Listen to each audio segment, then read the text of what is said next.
নাবালিকাকে খুন করে পুঁতে দেওয়ার অভিযোগ, ধৃত প্রেমিকের 5 দিনের পুলিশ হেফাজতের নির্দেশ। নদিয়ার ভীমপুর থানা এলাকার আদাপোতার ঘটনা। ময়নাতদন্তের জন্য পাঠানো হয় দেহ। ইতিমধ্যেই ময়নাতদন্তের জন্য এই দেহ পাঠানো হয়েছে। নাবালিকাকে খুন করে পুঁতে দেওয়ার অভিযোগ সামনে আসছে। সন্তু সাহা আমাদের সঙ্গে ফোন লাইনে রয়েছেন, আমাদের প্রতিনিধি। সন্তু, নাবালিকাকে খুন করে পুঁতে দেওয়ার অভিযোগ সামনে আসছে। একেবারেই অননাদি, তুমি যেমনটা বললে খুন করে পুঁতে দেওয়ার অভিযোগ, তবে খুন করে পুঁতে দেওয়া নাকি এর পেছনে অন্য কোনো কারণ রয়েছে তা কিন্তু এখনো স্পষ্ট নয়। ওই নাবালিকার পরিবারের যেটা অভিযোগ, ওই যে যুবক ওই পাশের গ্রামের বাসিন্দা ফারুক মণ্ডলের সঙ্গে দীর্ঘদিন ধরে প্রেমের সম্পর্ক ছিল এই নাবালিকার পরিবার কিন্তু এই প্রেমের সম্পর্ক মেনে নিচ্ছিল না। তাই তার অন্যত্র বিয়ে ঠিক করে আগামী বৃহস্পতিবার সে বিয়ে হওয়ার কথা ছিল। যেমনটা পরিবার অভিযোগ করছেন যে শুক্রবার ভোরে কিন্তু ওই নাবালিকা ঘর থেকে নিখোঁজ ছিল।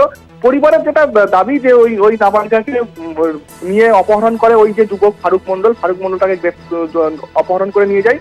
এরপরই কিন্তু ওই যেহেতু ওই অপহরণের পর দীর্ঘ দুদিন খোঁজ না মেলায় কিন্তু পরিবারের থেকে ফারুকের সঙ্গে একাধিকবার যোগাযোগ করা হয়, কিন্তু ফারুকের সঙ্গে কোনো রকম যেভাবে যোগাযোগ করা বা কোনো রকম ভাবে এই কথা স্বীকার না করায় কিন্তু গতকাল ভীমপুর থানায় অভিযোগ দায়ের করে নাবালিকার পরিবার। এরপরে কিন্তু ওই অভিযোগের বিরুদ্ধে পুলিশ যখন ওই যুবককে অর্থাৎ ফারুককে গ্রেপ্তার করে, তখনই কিন্তু সামনে আসে যে ওই নাবালিকাকে পুঁতে রাখা হয়েছে, অর্থাৎ খুনের পর পুঁতে রাখা হয়েছে একটি বাগানে।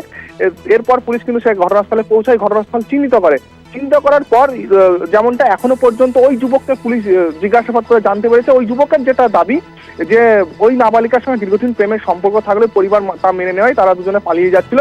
পালিয়ে যাওয়ার সময় যে বিল পার হতো, অর্থাৎ ফারুকের গ্রামে পৌঁছতে, ওই নাবালিকার গ্রাম থেকে ফারুকের গ্রামে পৌঁছতে বিল পার হতে হয়। ঠিক সেই বিল পার হওয়ার সময় কিন্তু যে ডিঙি নৌকায় করে পার হচ্ছিল, সেই ছোট নৌকা করে পার হওয়ার সময় অসাবধানতাবশত সেই নৌকাটি ডুবে যায় এবং জলে ডুবে কিন্তু ওই নাবালিকার মৃত্যু হয়। তারপর ওই যুবক কি করবে তা বুঝতে না পেরে ওই নাবালিকাকে একটি বাগানের ভেতরে পুঁতে দেয়, এমনটাই কিন্তু দাবি করছে ওই ফারুক মণ্ডল।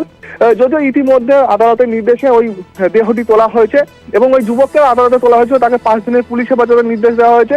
এই যুবককে পুলিশ হেফাজত নিয়ে জিজ্ঞাসাবাদের পাশাপাশি ওই নাবালিকার দেহ ময়নাতদন্ত করে ময়নাতদন্ত রিপোর্ট আসার পর কিভাবে তার মৃত্যু হলো তা যেমন স্পষ্ট হবে, তার পাশাপাশি এই যে যুবক যে দাবি করছে জলে ডুবে মৃত্যু, সেই জলে ডুবে মৃত্যু হয়েছে নাকি ময়নাতদন্তের রিপোর্ট আসার পরই সমস্তটা পরিষ্কার হবে। ধন্যবাদ তোমায়। আমাদের সঙ্গে ফোন লাইনে ছিলেন আমাদের প্রতিনিধি সন্তু সাহা।